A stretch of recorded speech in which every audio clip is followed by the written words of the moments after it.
எல்லா கட்சிகளுக்கும் கூட்டம் அப்படின்றது இப்படித்தாங்க வருது. புரியுதுங்களா? ஆனா காசுக்காக வந்தாங்களா இல்ல வர்றவங்களுக்கு காசு கொடுத்தாங்களா, இதுதான் முக்கியம். அதிமுக இது வரைக்கும் எதிர்கட்சியாக சரியா செயல்படல அப்படின்னு சொன்னாங்க. ஆனாலும் கட்சி அப்படின்றது இன்னும் துருப்பிடிச்சு போல. என்றைக்காவது அமித்ஷா அவர்கள் என்னையும் மோடியையும் பிரிக்க பார்க்கிறார்கள் அப்படின்னு சொல்லியிருக்காங்களா? அப்போ இவர் மட்டும் பிரிக்க பார்க்கறாங்க அப்படின்னு. சரிங்க, அவங்க பார்த்துட்டு போட்டோம். கட்சிகள் அப்படிதான் பண்ணிட்டு இருப்பாங்க. அவங்க பிரிக்க பார்த்துட்டு போட்டோம். ஃபெயில் ஆக போறாங்கல்ல, நீங்க அங்கிருந்து வரப்போறது இல்லைல்ல. நாங்கள் இங்குதான் இருப்போம், நாங்கள் வரமாட்டோம் அப்படின்னு வேற சொல்லி இருக்கிறீங்க. கூடவே அவ்வப்போது சொல்லிக்கிற திருமாவளவன் அவர்கள் என்ன சொல்றாருன்னா, எனக்கெல்லாம் முதலமைச்சராக தகுதி இல்லையா? மந்திரி சபையில ஒரு மந்திரி 2 மந்திரி கூடனே கேட்க முடியல, கேட்டா காலம் கனியவில்லை அப்படின்றாரு. அப்புறம் நான் முதலமைச்சராக தகுதி இல்லையா, பிரதமர் ஆகிறதுக்கு தகுதி இல்லையா அப்படின்னா, அப்ப அந்த காலம் எப்ப கனியும்? ஒரு மந்திரி வாங்கறதுக்கே காலம் கனியவில்லை அப்படின்னா அப்ப முதல் மந்திரி வாங்கறதுக்கு எத்தனை நூற்றாண்டுகள் ஆகுமோ தெரியலையே. மற்ற கட்சிகள் எல்லாம் பாத்தீங்கன்னா ஒடுக்கப்பட்ட சமுதாயத்தை சார்ந்தவர்கள்லாம் முதலமைச்சராக நிறைய பேர் வந்துட்டாங்க. ஒன்னு அவர் போகணும்னா போகாம இருக்கலாம். இது ரிப்பீட்டடா பேசிக்கிட்டே இருக்கிறாரா? இது என்ன, எதுக்கான காரணம்? 6 எப்போ 10 ஆகும், 10 எப்போ 12 ஆகும். அதுக்கு எந்த மாதிரியான முறைகளாமும் இருக்கு. வேற வழி இல்லை. அதுதான் சொல்லிட்டாருல, 4 ஓட்டுல 1 ஓட்டு எங்களுதுன்னு சொல்லிட்டாரு. அப்ப இந்த முறை டிமாண்ட் வைப்பாங்க.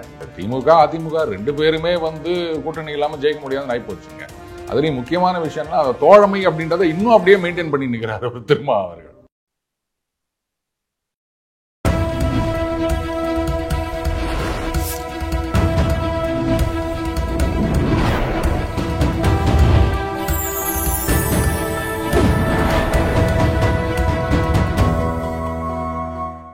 சேனல் 5 தமிழ் நேயர்களுக்கு வணக்கம். இன்றைய நேர்காணலில் நம்மோடு பேச இருப்பது டெய்லி பஞ்ச் அருண் அவர்கள். சார் வணக்கம். சார் வணக்கம் ரூபன். சார், நேற்று பிரதமர் அவர்கள் தமிழகம் வருகை முந்தானத்தே வந்துட்டாங்க. அரியலூர் மாவட்டத்தில் அந்த ராஜேந்திர சோழன் அவர்களது ஆண்டை கொண்டாடும் விதமாக வந்துட்டு போனாங்க. அதை எப்படி பார்க்குறீங்க? அதே நேரத்தில் அதிமுகவுடைய இந்த தானா சேர்ந்த கூட்டமா அப்படின்னு சொல்லி நம்ம பேசியிருப்போம். இவ்வளோ கூட்டம் கூடுதே, நீங்களும் சொன்னீங்க, மக்களை போய் சந்திக்கக்கூடிய தலைவர் அவர், அதனால அவருக்குன்னு ஒரு இது இருக்குது, இறங்கி வேலை பார்க்குறதா. நீங்கள் புதுக்கோட்டையில் ஏதோ சொத்தை பங்கு பிரிக்கிற மாதிரி பணத்தெல்லாம் வேட்டி விரித்து, நான் இந்த ஏரியா, நான் அவ்வளோ பேரை கூட்டு வந்தேன் அப்படிலாம் ஒரு வீடியோ வைரல் ஆச்சுது. எப்படி பார்க்குறீங்க? இல்லை, 2 பெரிய விஷயங்களை ஒன்றா சேர்த்து கேட்டுட்டீங்க. அதனால நான் தனித்தனியாக ஒன்றொன்னாவே சொல்லுங்கள். முதல்ல அந்த ராஜேந்திர சோழன் 1000வது ஆண்டு, அதுக்கு இப்போ காயின் கூட ஏதோ ரிலீஸ் பண்ண போகிறாங்க. அதுக்கப்புறம் அந்த கங்கை கொண்ட சோழபுரம், எப்படி தஞ்சாவூருக்கு பெரிய கோயிலோ அது மாதிரி இந்த பக்கம் அந்த கங்கை கொண்ட சோழபுரம் அப்படின்றது பிரம்மாண்டமான கோவில். அது நான் 2 இடத்துக்குமே போயிருக்கேன். இப்போது இன்றைக்கு இந்த மெயின் ஸ்ட்ரீம் மீடியா அப்படின்னு சொல்லக்கூடிய ஆங்கில சேனல்கள், நியூஸ் சேனல்கள், அதுலெல்லாம் கங்கை கொண்ட சோழபுரத்தை பற்றி பேசிட்டு இருக்காங்க. இது வரைக்கும் இதில் சில பேர் என்னன்னா, ராஜேந்திர சோழன் யாரு, கங்கை கொண்ட சோழபுரம் என்ன அப்படின்லாம் கேட்டுட்டு இருக்காங்க. ஸோ தேசிய அளவில் ஒரு அவேர்னஸ் கிரியேட் ஆயிருக்கு. முதல்ல அதை நம்ம ஏற்றுக்கணும். அடுத்தது, இப்போது அயோத்தியில் ராமர் கோவில் கட்டினாங்க, இந்தியா முழுக்க எல்லாரும் போயிட்டு வந்தாங்க. அதே மாதிரி இப்போ இந்த கங்கை கொண்ட சோழபுரம் மேலே ஒரு அவேர்னஸ் வந்திருக்கு அப்படின்னும் போது, இந்தியாவிலிருந்து பல பகுதிகளிலிருந்தும் இங்கு வருவதற்கு நிறைய இப்போ ஆப்பர்ச்சுனிட்டி இருக்குது. அப்போது அந்த சுற்று வட்டார பகுதிகளில் இந்த டூரிசம் எக்கானமி அப்படின்றது இன்க்ரீஸ் ஆகும். அது நல்லது தானே. இப்போது நம்ம மாமல்லபுரம் இருக்குது, மாமல்லபுரம் ஒரு டூரிஸ்ட் பிளேஸு. அந்த மாதிரி சொல்லப்போனால் உலகத்திலேயே டூரிசம் பொட்டன்ஷியல் அதிகமாக இருக்கின்ற ஒரு நாடு அப்படின்னா நம்ம இந்தியா. ஆனால் டூரிஸ்ட் எத்தனை பேர் வராங்க அப்படின்னு பார்த்தீங்கன்னா இந்த பொட்டன்ஷியலுக்கு ஏற்ற மாதிரி இல்லை. ஸோ அதை நம்ம யூட்டிலைஸ் பண்ணிக்கணும். இது ஒரு ஆப்பர்ச்சுனிட்டியாக எடுத்துக்கணும். அடுத்தது தமிழர் பண்பாடு, தமிழர் கலாச்சாரம் அப்படின்லாம் சொல்லிட்டு இருக்காங்க. வெரி குட், நான் இதை வரவேற்கிறேன், தப்புன்னே சொல்லலை. ஆனால் அந்த தமிழர் பண்பாடு, கோவில், இறைவன், பக்தி இலக்கியம், இதுதான் தமிழர் பண்பாடு. இதுக்கு மேலே நான் என்ன சொல்கிறதுக்கு இருக்கு? கங்கை கொண்ட சோழபுரம் ஆகட்டும், இல்லை தஞ்சாவூர் ஆகட்டும், இந்த கோயில்களை பார்த்து தமிழர் கட்டடக்கலை, தமிழர் பண்பாடுன்னு சொல்கிறீங்க. நானும் அதை தாங்க சொல்கிறேன். இதுதாங்க நமது பண்பாடு. அதை ஏங்க மாற்றணும்னு நினைக்கிறீங்க? என்ன மாற்ற, யார் என்ன மாற்ற நினைச்சா என்ன மாற்றிருக்காங்க? அப்போது இந்த கடவுள் நம்பிக்கை இல்லை அப்படின்னு சொல்கிறது என்ன பண்பாடு? இதுதானே 1000 வருஷமாக நம்ம ஊரில் இருந்தது. இதுதானே நமது பண்பாடு. கடவுள் இல்லை அப்படின்னு சொன்னா அது உங்களுடைய ஒரு நம்பிக்கை. கடவுள் இருக்கிறது அப்படின்னு நம்புறவங்களும் நம்பிக்கை தான், கடவுள் இல்லைன்னு சொல்றவங்களும் நம்பிக்கை தான். இப்போ ரூபனுக்கு அறிவு இருக்கா இல்லையா அப்படின்னா ரூபன் அறிவாளின்னு நீங்க நம்புவீங்க, ஆனா எல்லாரும் நம்புவாங்கன்னு சொல்ல முடியுமா? அது நம்பிக்கை சம்பந்தப்பட்ட விஷயம். அதெல்லாம் குறைவாக பேசாதீர்கள். இதுதான் நான் சொல்றேன். நீங்க பகுத்தறிவு கடவுள் இல்லை அப்படின்னு சொல்றீங்களா, சரி ரைட், நீங்க சொல்லிட்டு போங்க. ஆனா அதுக்காக கடவுளை நம்புறவனை நீங்க குறை சொன்னீங்கன்னா அதை எப்படி ஏத்துக்க முடியும்? உங்க நம்பிக்கை அவருடைய நம்பிக்கை. இந்த நம்பிக்கை விஷயத்துல நீங்க இதுக்கு ப்ரூஃப் கொண்டானா அதுக்கு ப்ரூஃப் கொண்டானா எல்லாத்துக்கும் ப்ரூஃப் கேட்டுருந்தா வேலைக்கு ஆகுமா?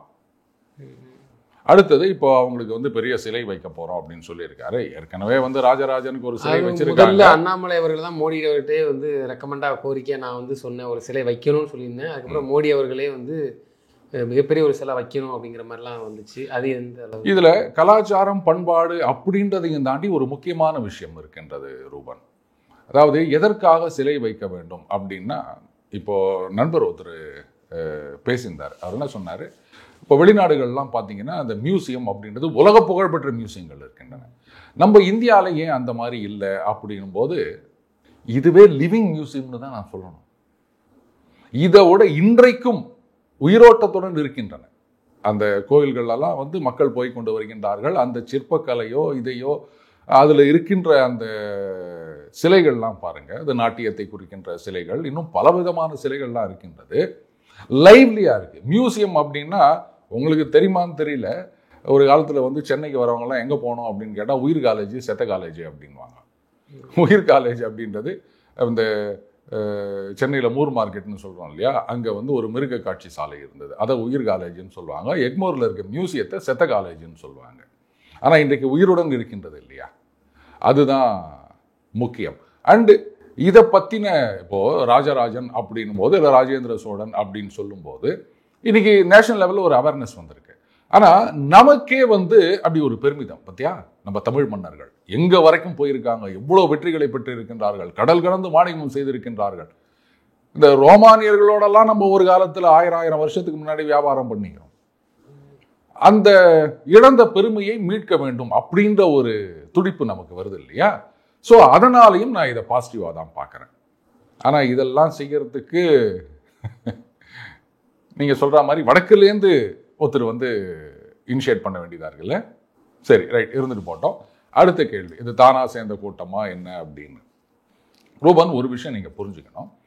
இன்றைக்கு மக்களெல்லாம் அவங்களா சொந்த செலவில் வண்டி கட்டின்னு வருவாங்க அப்படின்னு பார்த்தீங்கன்னா அது நடக்காத காரியம். இன்றைக்குன்னு இல்லை, அது பல வருடங்களாகவே ஒரு பெரிய மாநாடு நடக்குது அப்படின்னும் போது அந்தந்த பகுதிகளில் இருக்க நிர்வாகிகள் என்ன பண்ணுவாங்க, லாரி அரேஞ்ச் பண்ணுவாங்க, கொஞ்சம் இதுவாக இருந்தால் பஸ் அரேஞ்ச் பண்ணுவாங்க, வேன் அரேஞ்ச் பண்ணுவாங்க. இது காலங்காலமாக நடக்கிற விஷயம். எல்லாருமே சொந்த காசு போட்டு பண்ண முடியுமா? சரி, ஏதோ லாரிக்கு டீசல் அடிக்கிறதாவது அவங்க பண்ணலாம் அப்படின்னு சொன்னாலும் வரவங்களுக்கு இந்த சாப்பாடுன்னு இருக்குது. நீங்கள் அங்கே மாநாட்டில் சாப்பாடு போடுறது தவிர வர வழியில் இறங்கி காப்பி டீ குடிக்கணும், ஒரு 4 பஜ்ஜி போண்டா சாப்பிட்ணும், இதுக்கெல்லாம் செலவு இருக்குல்ல. அப்போது இந்த செலவெல்லாம் எங்கே போவாங்க? கட்சி தானே கொடுக்கணும். கட்சின்றது நன்கொடை வாங்குறாங்க. இல்லை, அதை என்ன பார்க்கப்பட்டுச்சுன்னா, எடப்பாடி பழனிசாமி அவர்களுக்கு இவ்வளவு திரளான கூட்டம் கூடுதே அப்படின்லாம் நானே பார்த்தேன். அது வெளிப்படையாக சொல்கிறத தாண்டி தெரிஞ்ச விஷயம் தான். திமுக அதிமுக கூட்டம் கொடுத்தா காசு கொடுக்குறதுலாம் இயல்பு தான். ஆனால் அதை தாண்டி இந்த கூட்டம் அப்படிங்கிறது எனக்கே ஸ்டார்டிங்கில் தெரியல. அதுக்கப்புறம் ஓகே இவங்களும் இப்படி தான் போல அப்படிங்கிற மாதிரி இன்னைக்கு ஆயிடுச்சு. இல்லை, அதை தானே பார்க்க. அப்படி இல்லைங்க, எல்லா கட்சிகளுக்கும் கூட்டம் அப்படின்றது இப்படி தாங்க வருது, புரியுதுங்களா? ஆனா காசுக்காக வந்தாங்களா இல்ல வர்றவங்களுக்கு காசு கொடுத்தாங்களா, இதுதான் முக்கியம். இப்போ கட்சி தொண்டன் அப்படின்னு சொல்லும் போது ரைட்டு, நிஜமாவே ஆர்வமுள்ள தொண்டர்கள் இருப்பாங்க. ஆனா எல்லாராலையும் ஒவ்வொரு தொண்டரும் காசு செலவு பண்ணிக்கின்னு பஸ் பிடிச்சி இல்ல பைக்குக்கு பெட்ரோல் போட்டுக்கிட்டு போக முடியுமா? என்ன சொல்லுங்க. எல்லாம் ஏழை எளிய மக்கள் தானே இந்த மாதிரி அரசியல் ஆர்வத்தோடு இருக்காங்க. இந்த பணம் படைத்தவர்கள் கொஞ்சம் மேலே இருக்கவங்க அவங்கெல்லாம் இதை பற்றி கவலைப்பட போகிறது கிடையாது. இந்த ஏழை எளிய அடித்தட்டு மக்கள் தான் உண்மையாக ஒரு அரசியல் ஆர்வத்துடன் இருக்கார்கள். அவங்க காசு செலவு பண்ணிட்டு வர முடியாது. அது மட்டும் இல்லை, இன்னொரு விஷயமும் நீங்கள் புரிஞ்சுக்கணும். ஒரு நாள் அவங்க கூட்டத்துக்கு வராங்கன்னா ஒரு நாள் பழப்பு போச்சு இல்லை, அது ஓட்டா மாறுமா? இல்லை, நான் கேட்கறது பதில் சொல்லுங்க. அவங்களுடைய பழப்பு போச்சு இல்லை, அது இப்போ நான் ஏதாவது ஒரு இடியாப்பம் விற்பேன், இல்லை பழைய பேப்பர் கலெக்ட் பண்ணுவேன். ஸோ அப்போ எனக்கு அன்னைக்கு வர வேண்டிய வருமானம் போச்சு இல்லையா? அவங்களுக்கு வரணும் அப்படின்ற ஆர்வம் இருக்கின்றது. அரசியல்ல ஈடுபாடு இருக்கின்றது. சொல்ல போனா அவங்களுக்கு தான் உண்மையான அரசியல் ஈடுபாடு இருக்கின்றது. ஆனா வந்தா பொழப்பு கெட்டு போயிடும் அப்படின்னும் போது somebody has to compensate that. இது ரொம்ப காலமா நடந்துட்டு இருக்க விஷயம். இப்போ இதை எல்லா கட்சியாலையும் செய்ய முடியுமா? காசு இல்லை அப்படின்னாலும் காசு பெரிய விஷயத்தை விடுங்க, யாராலையும் செய்ய முடியாது. அதனால அதிமுக இது வரைக்கும் வந்து எதிர்கட்சியாக சரியா செயல்படலை அப்படின்னு சொன்னாங்க. ஆனாலும் கட்சி அப்படின்றது இன்னும் துருப்பிடிச்சு போல, அவங்களாலையும் கூட்டம் சேர்க்க முடியும் அப்படின்னு நிரூபிச்சிருக்காங்கல்ல. அதனால காசு கொடுக்கறது அப்படின்றத விடுங்க, அவங்களால தொண்டர்களை கூட்ட முடிந்திருக்கின்றது, அதுதான் பார்க்கணும். எல்லாரும் தான் காசு கொடுக்குறாங்க, யார் காசு கொடுக்கல? சாதாரண விஷயங்கள்ல மீட்டிங் போடும்போது இந்த மாதிரி ஒரு நாள் கூட்டு போயிட்டு ஏதோ கொடுக்குறாங்க அப்படின்னு சொல்றதெல்லாம் நிறைய பார்க்குறோம் ரூபன். அதனால இது வந்து அதிமுக வந்து அப்போ வலுவான கூட்டணி தான், நல்லா தான் இருக்குதுங்கிறீங்க இப்போ வரைக்கும். அதிமுக கட்சி அமைப்பு நன்றாக இருக்கின்றது, அதை ரிவைவ் பண்ணிட்டாங்க, அதுதான் நான் சொல்ல முடியும். இல்லை, அதே நேரத்தில் வந்து திருமாவளவன் அவர் என்ன சொல்லிக்கிறாருன்னா, எங்களுக்கு பிரிக்க பார்க்குறாங்கன்னு வழக்கமாக இப்போ வரைக்கும் சொல்லிட்டு இருக்காங்க. இதெல்லாம் எதுக்கு வந்து சொல்கிறாங்கன்னா, பாஜக வந்து எதுக்காண்டி அதிமுக சேர்ந்துக்கிட்டு சொல்கிறாருன்னா, எப்படியாவது திமுக கூட்டிலேருந்து நான் வெளில வந்துட மாட்டானா அப்படின்னு சொல்லி ஒரு உதாரணத்தை சொல்கிறாங்க. அவனுக்கு இதை தான் அவனுக்கு தெரியும், இதுதான் பேசுவான், அவன் அரசியல் தெரிஞ்சாதான் அரசியலை பேசுவான் அப்படிங்கிற மாதிரி ஒரு விமர்சனத்தை வச்சுருக்காரு. இன்றைக்கி மோடி அவர்கள் கூட அருகாமையே உட்கார்ற மாதிரி, அவர் ஒரு எம்பி, அந்த தொகுதி சேர்ந்தவராக கூட இருக்கலாம், ஓகே. அப்படிங்கும்போது எப்படி பார்க்குறீங்க? அவர் உண்மையிலே வந்து பிரிக்க தான் பார்க்குறாங்களா, இல்லை அவர் வந்தாதான் வந்து உண்மையிலே வெற்றி பெறுமா? அவ்வளோ தாங்கிறதுக்கு விசிகா வந்து கட்சி வளருதுங்கிறத தாண்டி இல்லை பொதுவாக பார்க்கக்கூடிய விஷயமாவும் இருக்குது. உண்மையிலே தேவைதானா அப்படிங்கிற இல்லை ஒன்று யோசிச்சு பாருங்க. இது என்றைக்காவது அமித்ஷா அவர்கள் என்னையும் மோடியையும் பிரிக்க பார்க்குறார்கள் அப்படின்னு சொல்லியிருக்காங்களா? இல்லை என்னையை வந்து பிஜேபியிலேருந்து பிரிக்க பார்க்குறாங்க அப்படின்னு சொல்லியிருக்காங்களா? அப்போது இவர் மட்டும் வந்து பிரிக்க பார்க்குறாங்க அப்படின்னு, சரிங்க அவங்க பார்த்துட்டு போட்டோம், கட்சிகள் அப்படி தான் பண்ணிட்டு இருப்பாங்க. எதிர்கட்சி கூட்டணியை உடைக்கணும், அவங்கள வந்து ஒன்றும் இல்லாமல் பண்ணணும் அப்படின்னா எல்லா கட்சியும் நினைப்பாங்க, கரெக்டா? இவங்களும் வந்து அதுதான் பண்ணுவாங்க, அவங்களும் இதுதான் பண்ணுவாங்க, எல்லா கட்சிகளும். இப்போ மதிமுகவில் என்ன நடக்குது? அதுலேயே சில பேர் என்ன சொல்கிறாங்க பார்த்தீங்களா, இவங்க வந்து 12 சீட்டு 10 சீட்டு அப்படின்லாம் கேட்டிருந்தாங்க, அதனால் வந்து கட்சியை கலகலத்து போயிடுச்சு பாருங்க அப்படின்னு சில உள்நோக்கம்லாம் கற்பிக்கிறாங்க. இதெல்லாம் அரசியலில் சாதாரணமாப்பா, இல்லையா? அதை ஏன் திருப்பி சொல்லிட்டு இருக்கணும்ன்ற நான். அவங்க பிரிக்க பார்த்துட்டு போட்டோம், ஃபெயில் ஆக போகிறாங்கல்ல, நீங்கள் அங்கேருந்து வரப்போகிறது இல்லைல்ல. திருப்பி நாங்கள் வந்து இங்கே தான் இருப்போம், நாங்கள் வரமாட்டோம் அப்படின்னு வேற சொல்லி நிற்கிறீங்க. கூடவே வந்து அந்த தோழமை உணர்வு இன்னும் இருக்கின்றது அதிமுக மேலே. அவங்க மேலே உங்களுக்கு என்னதுக்கு இங்கே தோழமை உணர்வு? அவங்க எதிர்கட்சி தானே, பாஜகவோட சேர்ந்துட்டாங்கல்ல. சரி, பாஜகவோட சேராட்டாலுமே திமுகவுடைய எதிர்கட்சி, நீங்க திமுகவில் இருக்கீங்க, எங்களை பிரிக்க பார்க்குறாங்க, நாங்கள் பிரிய மாட்டோம், இங்கே தான் இருப்போம் அப்படின்லாம் சொல்லிட்டு அதிமுக மேலே உங்களுக்கு ஏன் தோழமை? எனக்கு உனக்கு சண்டை. அப்போ எங்கள் வீட்டில் இருக்கவன் வந்து நான் ரூபனோட தோழமையோடு இருக்கிறேன்னு சொன்னால் நான் எங்கள் வீட்டு பையனை கூப்பிட்டு கேட்பனா மாட்டேன். என்ன நமக்கு அவங்களுக்கு வாக்கிய தகராறு இருக்குது, நீ போயிட்டு அவங்க கூட போயிட்டு தோழமையோட இருக்க கேட்பனா மாட்டேனா? இதுதான் சந்தேகமாக இருக்குது எனக்கு. திமுக வேலை பார்க்குது இந்த மாதிரி வேலை, திருமாவளவனை விட்டு பேச வச்சு அப்படி. திமுக எதுக்காங்க இதெல்லாம் பேசணும்? அவங்கள பொறுத்த வரைக்கும் கூட்டணி இதுதான், நாங்கள் தனித்த ஆட்சி, பதவி கிடையாது அப்படின்றதுல அவங்களும் உறுதியாக இருக்காங்க. அதிமுக மாதிரி இவர் தானே சொல்லி நிற்கிறாரு. இதுல வேற அவ்வப்போதுன்னு சொல்லிக்கிறார் திருமாவளவன் அவர்கள். என்ன சொல்றாருன்னா, எனக்கெல்லாம் முதலமைச்சராக தகுதி இல்லையா, என்னெல்லாம் பார்த்தா உங்களுக்கு எப்படி தெரியுது ஒரு வார்த்தை? இல்ல கரெக்ட், முதலமைச்சராக தகுதி இல்லையான்னு கேட்கிறாரு. கரெக்ட் தான், முதலமைச்சர் பிரதம மந்திரி கூட ஆகலாம். இது வந்து அதையும் சொல்லியிருக்காரு, நான் பிரதம மந்திரி மெட்டீரியல்லாம் சொல்லியிருக்காரு. ஸோ அதெல்லாம் நம்ம கேள்வி கேட்க முடியாது.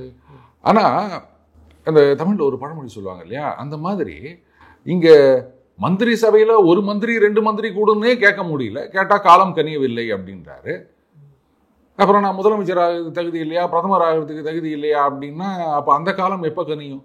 ஒரு மந்திரி வாங்கறதுக்கே காலம் கனியவில்லை அப்படின்னா, அப்ப முதல் மந்திரி வாங்கறதுக்கு எத்தனை நூற்றாண்டுகள் ஆகுமோ தெரியலையே. மற்ற கட்சிகள் எல்லாம் வந்து பாத்தீங்கன்னா ஒடுக்கப்பட்ட சமுதாயத்தை சார்ந்தவர்கள்லாம் முதலமைச்சராக நிறைய பேர் வந்துட்டாங்க. தமிழகத்துல ஏன் இன்னும் வரல?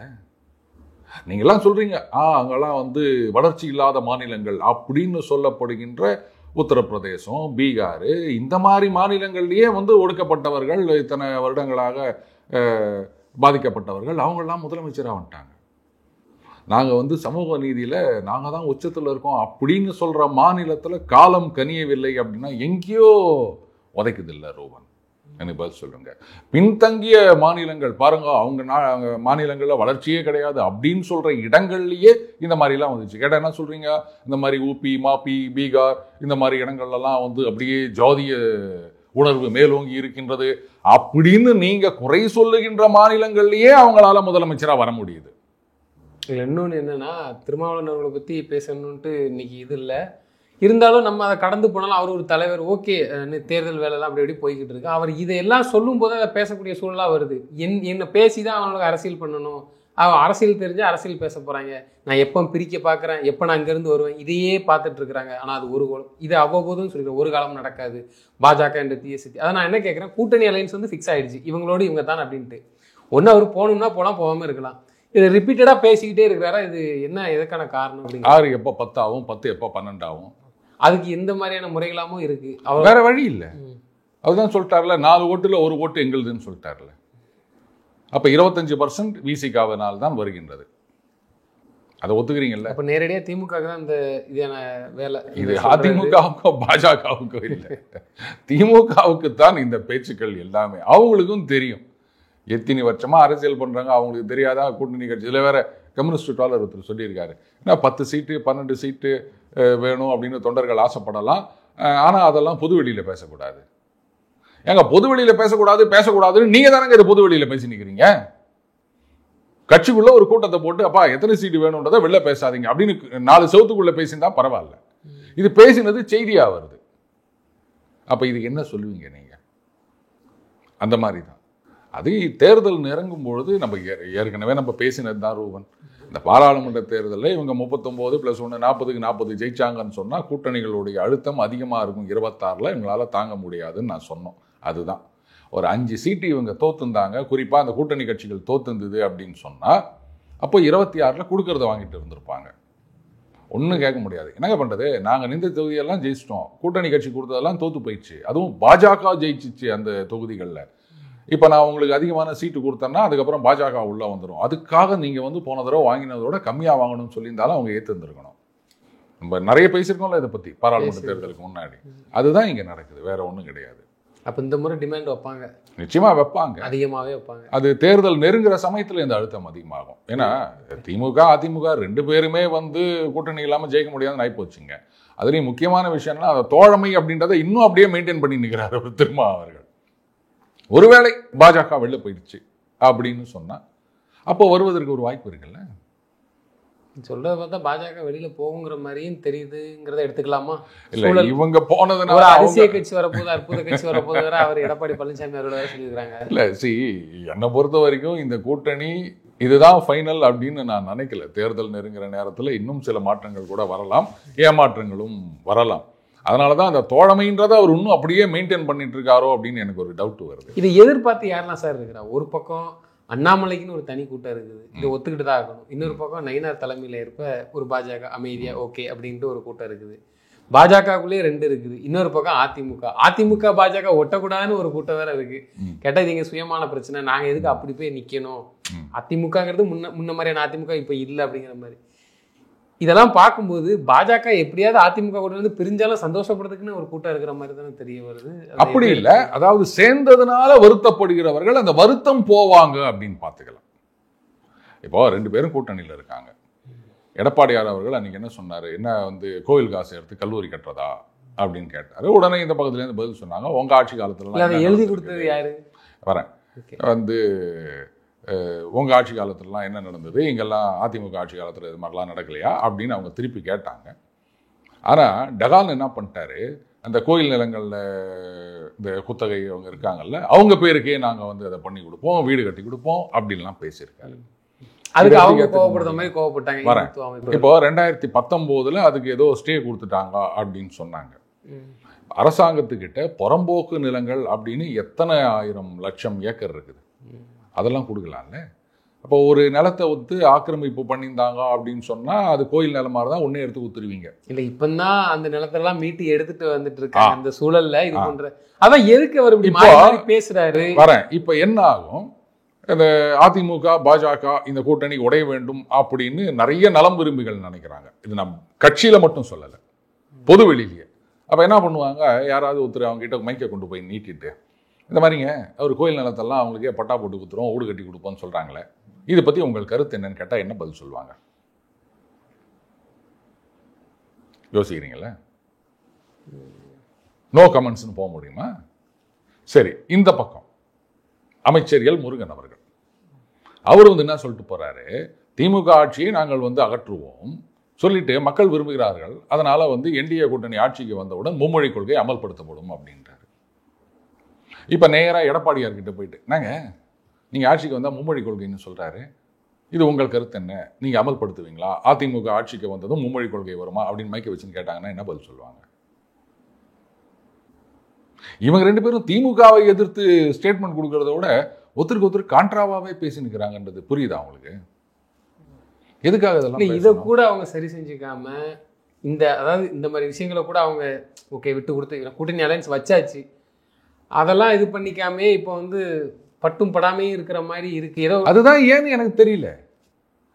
எதுக்காக இந்த மாதிரியான முரண்பாடான விஷயங்களை பத்தி பேசணும் அப்படின்னு. இதெல்லாம் நம்ம பேசினாலே கமெண்ட்ஸ்ல நம்மள வேற கேக்குறாங்க, இவங்க நல்லா இருக்க கூட்டணி பிரிச்சு விடுறதா அவன் 2 பேர் வேலையான்னு கூட கேட்டிருக்காங்க. ஆனா நம்ம அப்போ பேசினவங்களை விட்டுருங்க, பேசினவங்களை விட்டுருங்க, இந்த மாதிரி பேசினாங்களேன்னு கேட்கறவங்களை நீங்க கழுவி ஊத்துங்க. இது என்னங்க நியாயம்? அது நம்ம அமைதியா இருந்தாலும் இவங்க அடுத்த கட்ட பேச்சுக்கள்லாம் இந்த மாதிரி போகும்போது கேட்க. இதுதான் சொல்லுங்க, நாளைக்கு இது மாதிரி கேட்பாங்களா மாட்டாங்களா?